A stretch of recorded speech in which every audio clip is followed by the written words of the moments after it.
Bilang reaksyon, Senate President Tito Soto kinwestiyon ng mga abogadong nagsampa sa kanya ng petisyon sa Korte Suprema. Kasama mo sa balita, Rajuman Condibatak.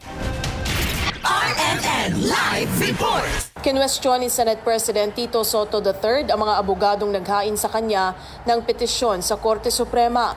Kaugnay ito sa mga naging pahayag ni Soto laban sa Korte Suprema matapos na ideklarang unconstitutional ang impeachment complaint na inihain ng Kamara laban kay Vice President Sara Duterte.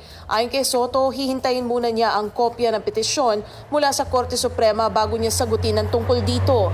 Tinanong ni Soto ang mga naghain ng petisyon na paano naman ang ibang mga personalidad na sumasang-ayon sa kanyang mga ipinunto na factual errors sa desisyon ng Korte Suprema at ang posibilidad na nagkaroon ng judicial legislation dahil misto lang binago ng SC ang nasasaad sa konstitusyon.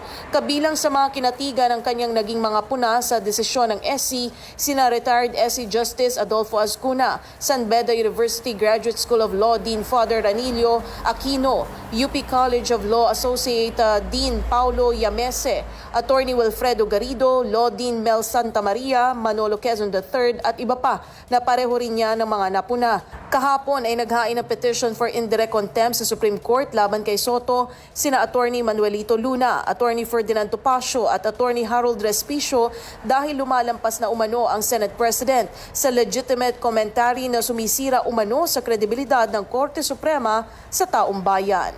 Kasama mo sa DZXL RMN Manila, Rajuman Condibatak, Tatak, RMN.